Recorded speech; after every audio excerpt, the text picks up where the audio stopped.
arrintan horta arrin aad iyo aad iyo aad u xun waayo oo xasaasi ah. hooyo walbo iyo walaal walbo iyo aabbo walbo oo Soomaaliyeed ay dhibaysaa runtii. wax diinta islaamka iyo dhaqanka Soomaaliyeed ku jirin waaye. arrintaas maamul ahaan, hooyo ahaan, ka gabar ahaan aad iyo aad uga xumahay. maamulkeena ugu horeeya madaxweynaheena waana ku jirnaa runtii sidii aan lagu soo qaban lahaa ama lagu horkeeni lahaa sharciga. marka ma la soo qabtay ma lagu raad joogaa, maxaa la sameeyey ilaa hadda? baaritaan badanaa socdo, dadna waa la soo qabtay. marka wixii laamaha amniga iyaga soo bandhigi doono ilaa heer maamul goboleed ilaa heer federaal waa arrin laga seexan doonana maaha. insha allah amniga ku shaqale waana habeen u taagannahay. aniga shakhsiyanna abdaydaan sameeyaa mar walbo waa la hadlaa. finalka marka kayska ay soo dhameeyaan keliyaan ka hadla taas iyagaana soo bandhigaya insha allah. Faa'isa, dadkan la tuhunsan yahay maxaa caddayn ah oo loo hayaa, maxaase fududaynaya in lasoo qabto? wallahi taas horta laamaha amniga ay shaqadooda tahay.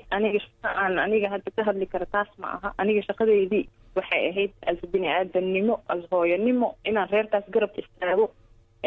maaragta wixii aan ku caawin karo walaaltinimo, ehel ahaan, wasiirad ahaan, inaan garabkooda taagnaado. wixii kusoo korta caafimaadkooda, xaaladooda, wixii noloshooda aan ka bedeli karno ha ahaato dhaqaalaha, inaan muujino garab istaag. kulley xanuunka haaya hadda ilaahi subxaana watacaala keliya ka qaadi kara.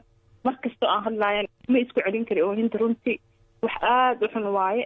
bal gabdhaha hadda nooga waran xaaladooda caafimaad sidee tahay? waxaan la hadlaayay gabdhaha ka mid ah iyadoodii gabar ah oo hooyo Soomaaliyeed ah. xanuunkeedina maanta ma fikri qof hooyo ah ka fikra bis ama qofkii waalid ahba gabadheediyo yaroo meyd tahay oo kale isbitaalka lagu keenay oo haddana xoogaa yar way nooshahay, weli daawooyinaa ku socdo, qaliinaa ku socdo. waa garan kartaa weli recovery ma sameynin, laakiin waan la hadlalnaa mar walbana abdeydaan siina. teleefonkana waa ugu jiraa waalidka. wallaahi labadaba xaaladooda waa liidataa. taasay tahayna annaga ka maamul ahaan inaan aniga tagaan raba shaksiyan ama tiimkweeni isbitaalka xamar madiina la geeyey.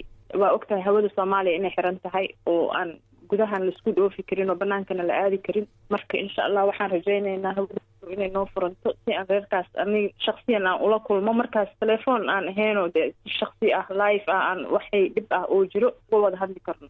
dabcan waa arrin argagax leh. sidee lagu xaqiijin karaa in xaaladan aysan mar dambe soo noqonin? wallaahi horta ilaahay amarkiisa qof reebi kara ma jirto.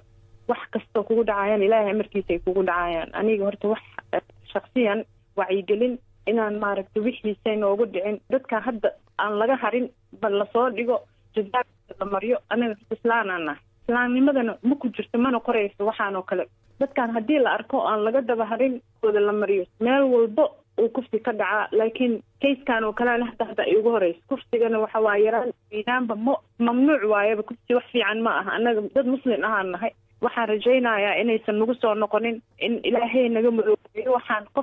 waxaan inuu sameeyo rabana waxaan ilaahay ka baryayaa inuu qalbigiisi uu naxariis soo geliyo oo ilaahay nimanka waxaan sameynayaan qof bini aadan oo damiir leh waxaan qaban kara ma jiro.